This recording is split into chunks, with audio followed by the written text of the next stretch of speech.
Hey, Stacey David here with the Tales of a Gearhead podcast. Now, what is this? Well, it's a podcast that covers everything automotive, everything mechanical, everything that's just cool about the automotive lifestyle. And since that's just about everything, you're going to love it. Today's podcast is brought to you by Hot Shot Secret. Let's get rolling.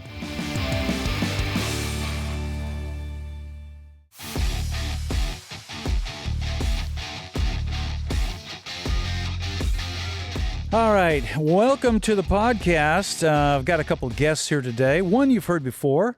Got Kyle Fischer here from Hot Shot Secret. He was back in town. He's getting ready to go up to a race, so we grabbed him.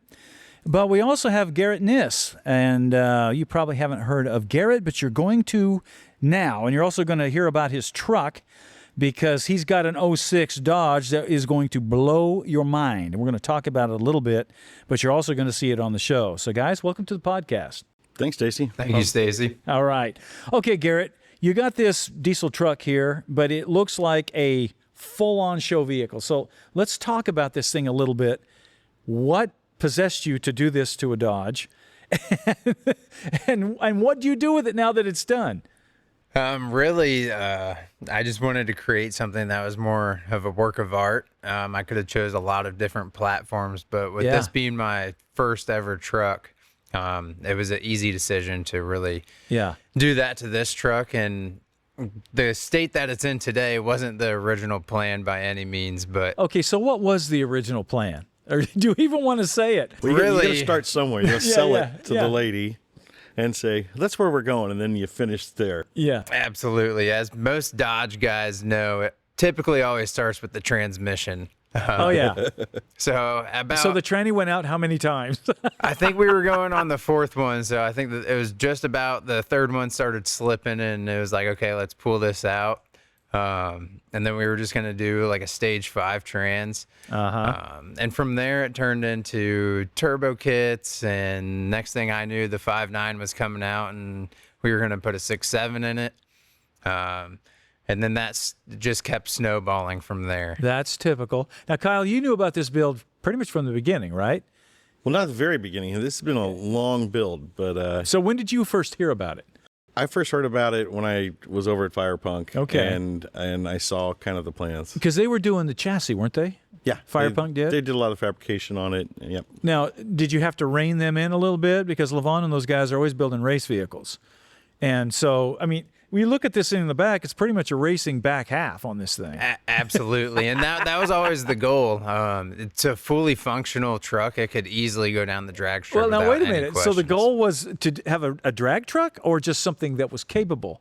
Like a street truck that can drag or a drag truck that you might run on the street once in a while? Because there's a difference there. I would say a street truck that is... How big is its turbo?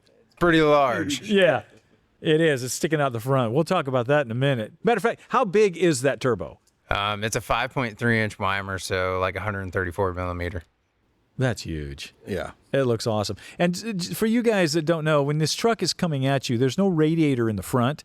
So you look through the gold grill, and you see all this gold-plated engine just coming at you. All the belts are spinning, and the pulleys and the turbos whining. I mean, it looks like it would suck small children into there. If you're not careful, it could.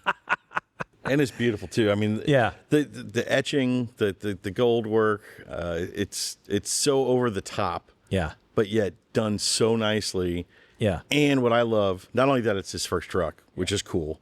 We all wish we could have our first truck again. Oh my gosh, your first truck. And imagine truck? if you had it and you did this with it. And now you're keeping this forever, you know. Okay, but are you really? I am. When somebody comes up and offers you $500,000 for that thing, are you going to sell it? Sold. It would take. Yeah, Kyle and I was like, "What? Where do I sign?" We have a car to buy. Yeah, so. Exactly. And it would take a lot more than that for me to let it go. Really, as it started getting more extensive, it became the goal in mind to keep it as like something that I can pass down so it's in an my heirloom. family. Absolutely. Yeah. And really, that's when I made that decision in my mind is when it really was like, okay, let's not put much of a budget on it and really try to make the goal where it's so custom that it would be impossible to replicate, really raise the bar. And as I always say, like make it a work of art. Yes. Now, So- obviously, you're not married or have kids, correct? Correct. Because that would probably change a little bit. It might. So I'm glad I got it out of the way now. It's too late to go back. Okay, so Kyle, we were talking about some stuff a little bit earlier, and you dropped a bomb here about some of this stuff that you're doing for the LS engine. Yeah. Now, right now, you know, everybody's ears just perked up because obviously the LS is kind of the swap engine out there. You can't argue with the amount of power you can get for the bucks that you spend. But the LS has got some problems, you know, lifter tick, this kind of stuff. You've got a product that is, well, tell me about this, that is going to solve that, correct? Yeah, so we're really excited about this. And, you know, we're largely known on the diesel side of things. Yeah. But at our core, we're a problem-solving company. Yeah. That's what we do. We don't make any commodity-style lubricants. If it's not for a performance gain or solving a specific problem, we just stay away from it. We leave that to the big boys to do. And there's no question your stuff works. It's proven, it's a fact, it's scientific. We won't put it out unless we can test and show that it works 100% better than anything on the market and fixes your problem. Yeah. And that's why we have a 100% money-back guarantee on all of our products, and which is rare for a lubricant company. But we have a lot of stuff that dies in R&D. I mean, we put a lot of money in R&D, so sometimes we go down rabbit holes, and if we can't get there, it's a loss. We just chalk it up and we keep working. The LS thing and the Hemi thing. I know you're interested in the modern Hemi. Gen 3s. I've been through 3 Hemi engines in my truck. Yep. And they have similar issues, lifter-based issues. A lot of it is multiple displacement. A lot of it is the engine shutting down some cylinders. And, you know, anytime you've got a hot engine with half the cylinders shutting down, nobody can look me in the eye and say, nothing's happening there. So we studied this pretty hard. We've been working on it for years. We went to LS Fest last year here at Bowling Green nearby, and set up part of our booth. And our whole goal of going there was to get our test product in the hands of LS enthusiasts. Yeah. So we kind of set up a testing site and allowed people to come up and sign up for a free bottle of this oil additive. It was a R&D test formula, and allowed them to rank the loudness of their noise of their lifters and so forth, and then try the product. And that's kind of when you see us sampling product for R&D testing, you know we're pretty close to the end. Because we do everything in the lab first, and then we do dyno, and then when it gets out to the real world, we don't want to put a product out until the real world has shown us gains and numbers on it. You can't. So last year was our big launch into getting in a lot of LS engines, and we saw a lot of what we wanted to see. Very good. And so now we're finalizing the formula, and it's breaking news here. I'm not giving you a date yet. Don't hold me to it. I was going to say, when's the date and what's it called? Well, I know a guy, so I might be able to give you a little pre-production bottle. Yeah, we're open to names. We talked about that at lunch. It's tough to name a product these days. It is, especially something with LS. Yep. But we'll be looking for that.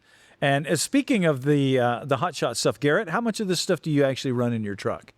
In the wintertime, especially being in Ohio, the anti-gel is a must-have. Yeah. And the everyday fuel treatment. Outside of that, I'm probably not as religious about it as I should be. Yeah.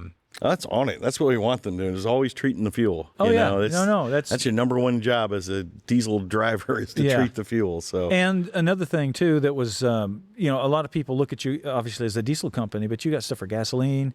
You've got differential stuff. You've got coolant, all of that stuff. And your motor oil, I try to tell people just how good your motor oil is. And you always just kind of downplay that a little bit because you're like, well, we're not really an oil company. But you are, man. The oil that you have is phenomenal. Strangely, the oil we make is probably the best oil made by any manufacturer. Oh. It's incredibly over-engineered to the point where that's what really gave us the lead-in to the motorsport side of things.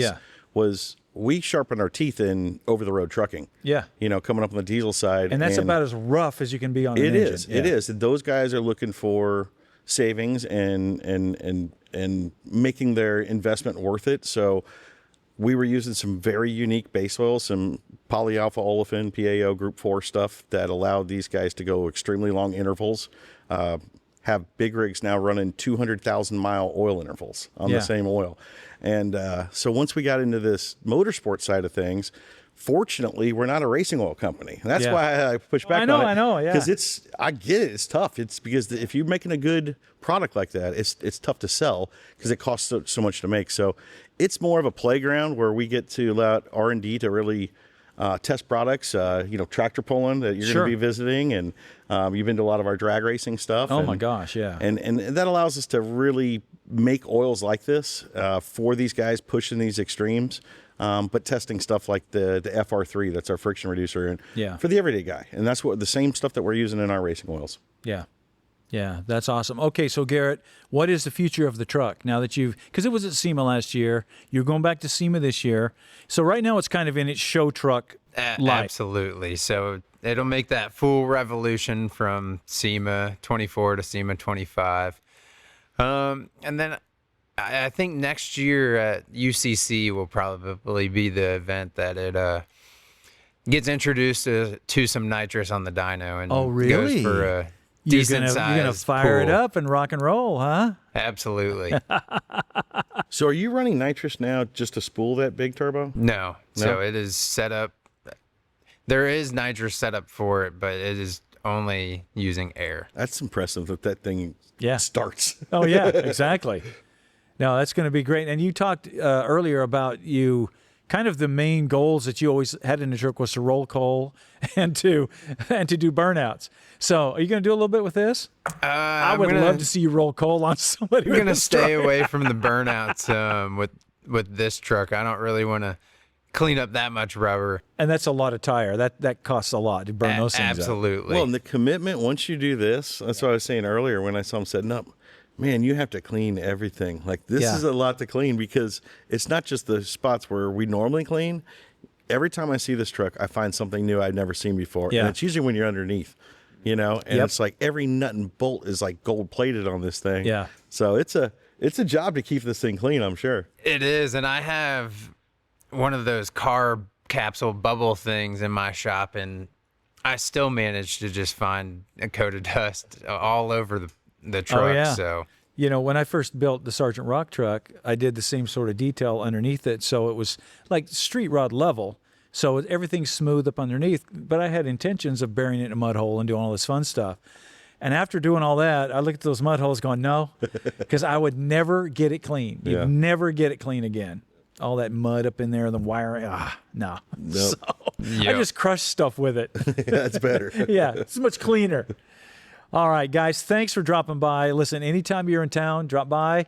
We will be watching for this LS product, and I'll get some down to you. yeah, So I see an LS over there. That I know. We need to do something with it. You need to just call it Tick Off. hey, LS Tick Off. we'll have to run that by the lawyer, see if that's got a copyright on it. All right, thanks. We'll see you again. Thanks, thanks, Stacey. Daisy.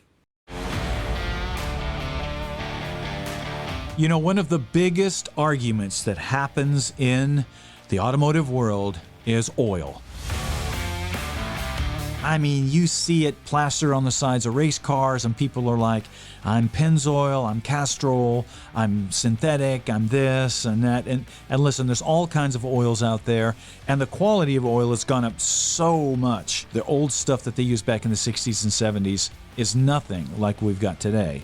But it's not just about the oil, it's about the ingredients. And the problem is, and the things that nobody tells you, things that I have seen on the backside, talking to people behind the scenes, the big oil companies have problems putting out the best product because there's costs involved, there's politics involved, there's a lot of things involved that dictate what goes into that bottle of motor oil. That's why we talk about using additives all the time, like the ones from Hot Shot Secret. Everybody can claim something. And I encourage you, anytime somebody's claiming something, go to the science, go to what's behind it. And if you go to Hot Shot Secret's website, you look at the science, you look at how they're developing this stuff. So if you're looking to use additives in your oil, in your fuel, and other parts of your automobile, car, or truck, you need to check out Hot Shot Secret, because when you put that stuff to the test, it'll outperform anything I've seen. And there's a lot of racers that say the same thing that hold world records because of it. Check them out. You won't be disappointed.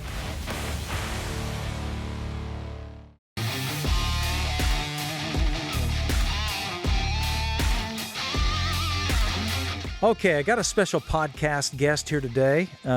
His name is Kai Smith, and that is Kai. So immediately you're thinking he's from Hawaii, but he's not. He's from Tennessee. But the thing that's important about Kai is that he's got a business called Mid-Tenn Media Blasting. And he just turned 30 years old, and he's got a media blasting business. He's doing well, and it's just... a lot of people don't realize how important all these other parts are to this industry. You know, it's kind of like the old Proverbs that said, a body has to all work together, the hands, the feet, and everything. If you take one of those away, it doesn't work right. And media blasting is so important, and he's such a great guy because he started this business. So, Kai, welcome to the podcast. Thank you for having me. How did you get into media blasting? Why that? That's like... such a strange career choice. Because it's so glamorous, right? No, I always wanted to own my own business. Yeah. I just never really knew what I wanted to do. And So you didn't really like working for other people? No, I didn't. And not that there's anything wrong with that. It's but not for everybody. I knew I wanted to be my own boss one day. I wanted to have something I was proud of. You know, I did the whole thing. I went to college. I got a business degree.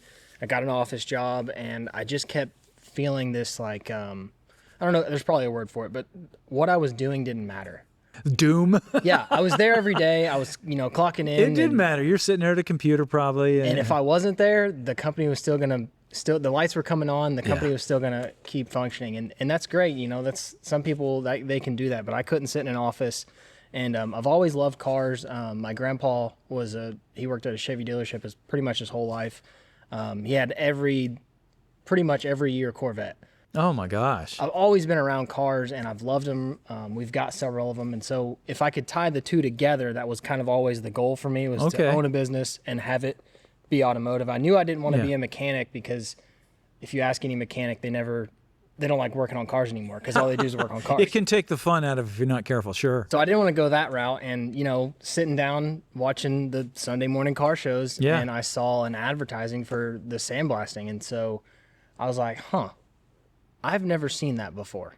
And so this was, 4 or 5 years ago. I'd never seen it done with the mobile setup and all that. So I started doing some research, and I was like, well, there's nobody really around here that's doing it. There's not. There was Blast from the Past, and they're on out of town. Right. But they weren't mobile. Correct. And so, in the greater Nashville area, I didn't see anybody besides hobbyists that were doing anything, especially no like advertisements or anything like that. So, did the research some more, and I said, man, I think I can make this make sense. And so talked to my parents and talked to my wife, and thank God I've got a good support system. And they were like, if you want to do it, go for it. And so I said, okay. So, I sat down and I had a 5-year goal. And I was like, if I can make this make sense in 5 years, I would like to be my own boss. This was in 2022. Yeah. So, I did it for about 6 months. And after about 6 months of trying to have an actual job and do this on the side, and it just started getting real messy on both ends. It wasn't fair to who I was working for, and it also wasn't fair to the business that I was trying to grow. Yeah. And so I went to my wife, and I was like, and keep in mind, we had at this point a 3-month-old baby at home. Oh yeah, so always add that in. Yeah. I told her, I said, I think I'm going to quit my job, and she looked at me like, okay, we have a baby, right? And I just told her, I said, I think I can make this work, and I think if I don't take the leap now, I'll never do it. Smart guy. And so, well, I don't know. It depends on who you ask, I think. But so I did it, and now we're going on year 3 of full-time, the business being full-time. So that's kind of how it came to fruition.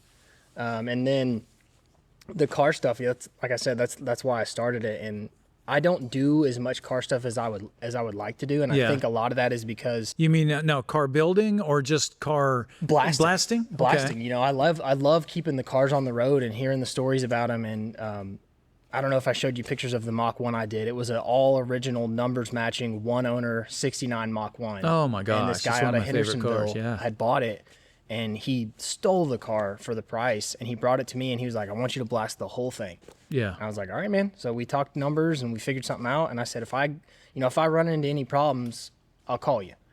Well, I start blasting this thing, and it had been smashed on the whole back end. I mean, pushed in. And it was done a long time ago, too, because you start seeing all the lead filler. Where at least they use lead. So. Right. And so, anyway, we got it blasted, and he was just so thankful because it was something him and his dad were doing together. They were building the car together. Now, granted, it's going to take a little longer than he thought because we found some stuff that he wasn't prepared for. But most of the time, they're not running anymore. Sure, they bring to you a shell, This Apache that's in pieces, I mean, you just see them, and it's like they don't make those anymore. Yeah. So anything I can do to help keep them on the road and keep them going that's why I wanted to do it. That's why I still do it.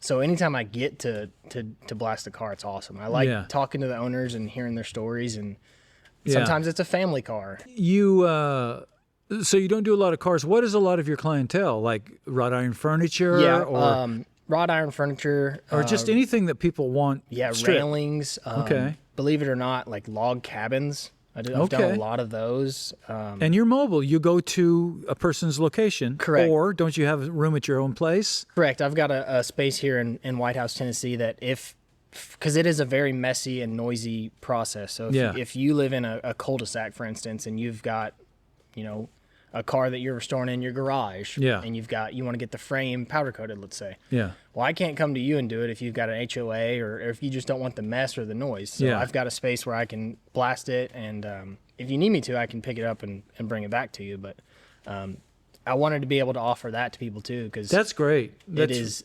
definitely very loud and very dusty, and not everybody's cup of tea. No, definitely not. Not on these hot summer days, because you have the full gear on, right? Full gear, the suit, and I don't know if you've ever been wet and at the beach, but when you get out of the ocean and then you go sit in the sand and all the sand sticks to you, that's my daily life. So I'm just covered in sand. So in the winter it stinks because it's so cold, but in the summer it also stinks because everything just sticks to you. So you've got Bondo dust caked on your arms from blasting cars, and Now, what kind of medias do you use? Obviously, when you're stripping cars, stripping something delicate like brass or something, you use a different media. So what medias do you use, or what do you specialize in, or does it matter? It definitely matters. The machine I use you can shoot anything you want. You can do corn cob, walnut, what have you. But I use recycled glass. So primarily it's 4080 is the grit. Yeah. And it's recycled windshields is what it is. They take windshields from all these Safelite or wherever they recycle these windshields from, and they grind them up into angular glass. And then I use a 4080, which I have found, I've tried all of them, but I've found 4080 is a perfect balance of being able to strip paint, rust, Bondo, but not so aggressive that you've got to come back and do a bunch of body work to it before you can even hit it with primer. And does it warp the metal? That's the big question. It can. Yeah. Anything you shoot can warp the metal. You definitely have to take your time. And I always tell people the metal will tell you when it's getting too hot. You can, anytime I'm doing a car that has any sort of flat panel, you start blasting on it, pick a corner or something, start blasting, and then just touch it. And if it's too hot for you to touch, then it's time to move on to another You don't spot. need to be blasting that. And I'll tell people that too, like a truck hood or the top of a truck cab or a trunk. Anything that has a lot of flat space, I always tell people, I'll do the edges for you. And then as I start to work in, if that metal starts to talk to me and say it's getting too hot or it looks like it might warp, or a lot of times the structures come apart that they use, I'll just stop, and then you can come back with a DA, or your body guy can come back with a DA, and that saves you from having to get a new roof skin or a new hood or something like that. Yeah, back in the day, you went to the sandblaster and he used sand, and you got back what you got back. Right.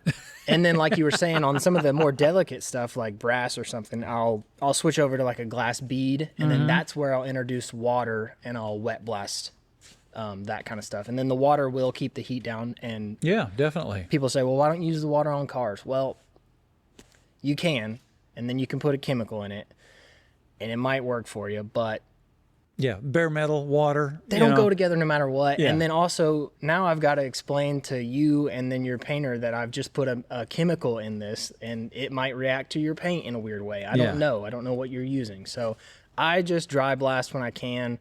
If it's aluminum or brass or something more delicate, then I'll introduce water to it. Yeah. But Yeah. So what has the response been? I mean, that's one of the big questions that people have when they start a new business, whether they're young or old. It's like, how do you make it through that first year? How do you get the word out? How do you get the clientele? How are you able to do that? a lot of prayers and a great wife, I would say. But yeah, I did it the first year. I worked pretty much 7 days a week. And I would talk to anybody that would listen to me about what I was doing. I called. Did you go to the car shows and stuff? Car shows. Because it's a huge deal. I called every powder coating shop around. I would go, if I couldn't get a response, like there's a hot rod shop in town, and I couldn't get a response from him, so I just showed up with some cards, and I said, hey, I was very upfront. I said, I'm not trying to step on anybody's toes. If you already have somebody you're working with, that's great. Yeah. But if anything ever happens or they can't get to you, here's my cards. And so I did that to anybody that would listen.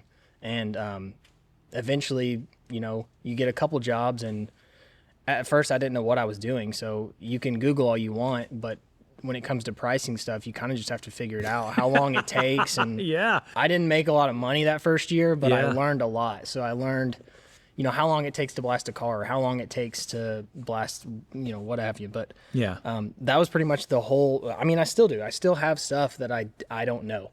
Yeah. And I'll tell people right up front, like, hey, I've never blasted this before. It doesn't happen very often, but if I get something, I want to do right by the people. Yeah. Too. And that's going to serve you well. Do you charge by the hour or by the project? So if it's like or somebody both. it's both, yeah. So if it's off the street, like if it's a car, I don't price per panel because every car's different. So everything's by the hour, and I try and work with people because I get it, it's expensive, and I'll try and if there's any kind of rebuttal up front, I'll try and say like, look, if you got a budget, I'll work with you. I get it. Like I'm not rich. Here's a half-stripped fender. I'm not rich. Like I get it. Like stuff's expensive. Everybody's trying to make it. So if you've got like this Mustang right here, for instance, and you know that the front fender has Bondo and the whole lower half, I can outline that metal for you, show you where the good metal is, and it'll save you, a couple $100. So I'm afraid if you blasted that Mustang, it would just fall into a pile of dust. Oh, man. I've seen it. I've seen a few of them. And I know I'm not hating on Mustangs, but they do seem to be used and abused in their days. There is a saying, the rust-free Southern car. Well, they're not really talking about around here. They're talking about Arizona, New Mexico, because we don't get as much rust, obviously, as Minnesota and those places, but because of the humidity, man. Oh, it's brutal. And the cars rust from the bottom up, so they look good on the outside and the floors are gone. So you don't buy something from out in the field. Every Chevy they're truck. full of snakes. Yeah. Every Chevy truck that I get's got something hidden somewhere. The doors held together with license plates and Bondo or something. Yeah. I just think it's great. One of the reasons I wanted to have you on here is because, like I said, a lot of people want to get into automotive industry and they want to be a fabricator or a builder, and those are kind of like, and there's nothing wrong with that, but that's kind of like being the driver of the race car. It's kind of a prestigious thing, and they overlook the fact that there needs to be an engine builder, there needs to be a machinist, there needs to be a guy changing the wheels and tires, there needs to be a guy sweeping up the shop. And a media blaster is kind of one of those jobs that nobody really thinks about. It's not glamorous, like you said, but man, is it important for the automotive industry. So you're really doing a great service, for us. I've got some vehicles here. We'll have you on the show, and we'll let people be introduced to you that way as well. But I just think it's great. What is your goal moving forward? You got your 5-year goal. Okay, so when you meet that, what are you going to do? You're going to build a bigger place? You're going to have multiple vehicles going out? Man, if you'd asked me 3 years ago, I would have said, I'm going to have 2 or 3 trucks running, and we're going to be doing this, that, and the other. But the one thing I've found is it's hard to find people to work for you, man. Wow, really? It's so hard. Especially when you're doing something as glamorous as sandblasting. Yeah, Nobody it's hard wants work. to do it. So It's hard work. That's what's so unique about you, because you're that age. Like I said, you just turned 30. And a lot of times, people your age, it's hard to find with a good work ethic, that's willing to do what you're doing. And I just think that's so commendable. And I mean, you'll prosper because of that. So you're just going to kind of focus on keeping moving forward. Yeah, I'm just going to focus on. I said this at the beginning of the year. One of my goals for 2025 was to quit thinking about what's next year and kind of just focus on this year. So I want to grow what I have. Yeah. I would like to be able to build my own shop, kind of on something like this, my own property that has a shop on it, and it's spaced out from the house, and I'd like to invest in, reliable equipment. Yeah. I have a forklift that I call Big Bertha, and I don't know how to say it nicely, but it's a great forklift when it's a great forklift. When it just runs, never works. I'm always working on it. It's never working for me. I'd like to invest in some better equipment, and I'd like to work inside. So all of my blasting is done outside, whether it's on the road or at the shop. So the weather I'm at the mercy of the weather every single day of my life. Yeah. So being indoors would be great. And then, if all that goes well and I'm just looking for things to do, which I don't think anybody is, but I'd like to expand, because I do offer like priming and stuff. If somebody can't do it, I'll offer to prime. So I'd like to get better at behind the paint gun, and then maybe expand into powder coating one day. Or that's a big jump, but that's a natural step, though. Yeah. Because you do a lot with Mr. Speed, don't you? You Correct. strip for them. Correct. Yeah, and I work with a few other ones, so I don't want to shoot myself in the foot, but I just love the process of powder coating. I think it's so fascinating. Yeah. All right. So how do people connect with you? How do they get in touch with you if they want you to do work for them? So you can Google us. You can go to our website, Mid-TennMediaBlasting.com, Mid-TENN, as in Tennessee. Yeah. You can go to Facebook if you want to. I try and put all of our projects on there. But you can also, submit a message or whatever on there. The website does have a submission form my wife created. She went through and redid everything. So my wife put on there where you can submit what your project is. You can add pictures, you can put a brief description, and then you can also select if you want to bring it to me or if I need to go to you. Well, thanks for dropping by. You're welcome to come by anytime, and Thanks we for will be having me. keeping in touch with you. And man, the best of luck to you. I appreciate it very much. All right, that's our show for today, which means you need to get out there and start working on something. Spend some time turning wrenches. You might be surprised how much you like it. Make sure you check out our website, StaceyDavid.com, because we've got all kinds of new products and some other great stuff that you're just going to love. Also, make sure to check out our social media. That's Instagram, TikTok, Facebook, YouTube, all at Official Stacey David. Our social media is where you're going to find all of the bonus content, the giveaways, the contests, the trivia. We even have extra viewer projects that focus on what you are working on. Also, the new season of Gears will be on MAV TV, and YouTube will be the place that you can view all of your favorite Gears episodes, as well as the full project builds that follow the project from beginning to end. All right, that's all the announcements. We're all up to date. We'll see you next time.